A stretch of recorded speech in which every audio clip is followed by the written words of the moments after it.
It was our 10th anniversary, a milestone that felt less like a celebration and more like the end of a very long, very tiring road. I stood there watching my wife, Sarah, get ready for her business trip. She was humming a little tune, packing her suitcase with a little too much excitement.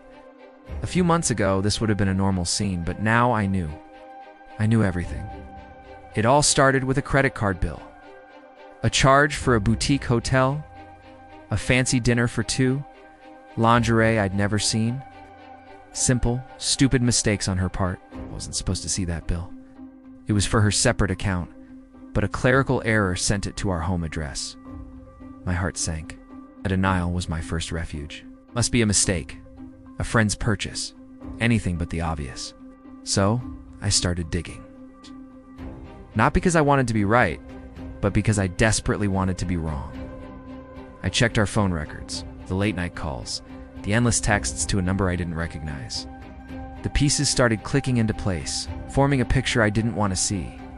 The late nights at the office and weekend retreats were all lies.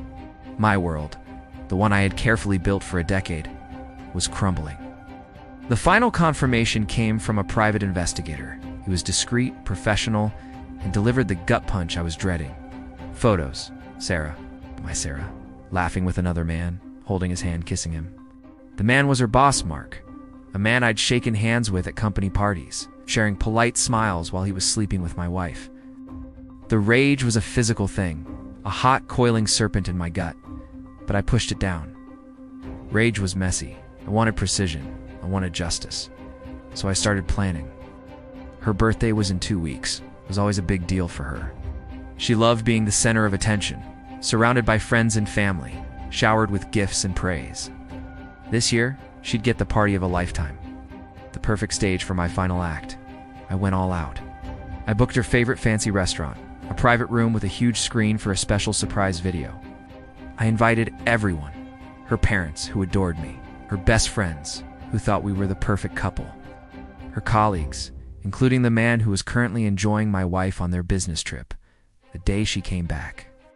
I was the perfect, doting husband. I had flowers waiting. I told her how much I missed her. She bought it, hook, line, and sinker.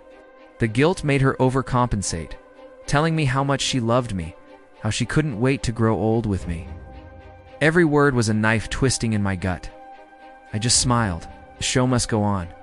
The night of the party was electric. The room was filled with laughter and champagne. Sarah was radiant, glowing. She thought it was because of her. She'd come over to me, kiss my cheek, and whisper, "This is the best birthday ever." "Thank you."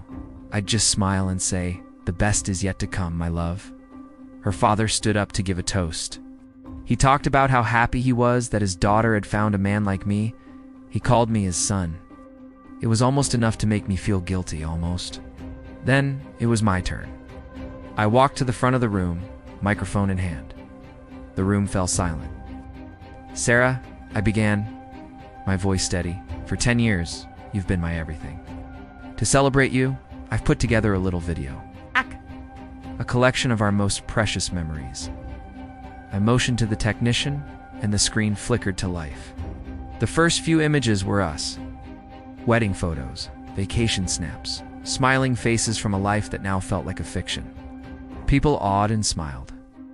Sarah dabbed at her eyes with a napkin, looking at me with so much love it was sickening. And then the screen changed. Music stopped. The first photo from the investigator appeared.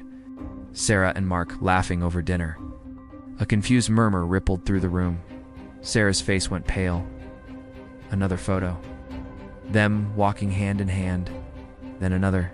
A kiss. A full passionate kiss outside that boutique hotel. The room was utterly silent. Oh! You could hear a pin drop.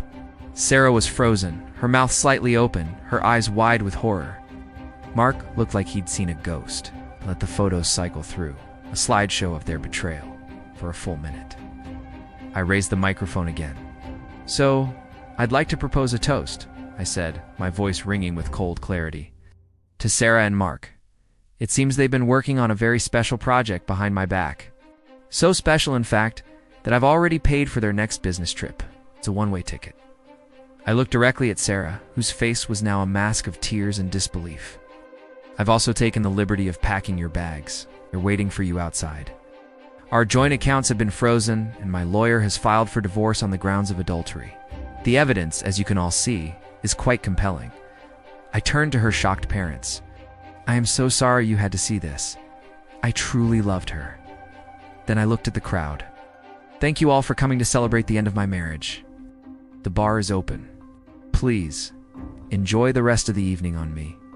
I placed the microphone down on the table, took one last look at the wreckage of my life, and walked out without looking back. I didn't hear the shouting that erupted behind me. I didn't see the tears or the accusations. I just kept walking into the cool night air, feeling a strange sense of emptiness, and for the first time in months, a sliver of freedom. The pain was still there, a deep, hollow ache. But the weight of the lies, the deceit, that was gone. And in its place, a quiet resolve to start over, to build a new life, this time on a foundation of truth.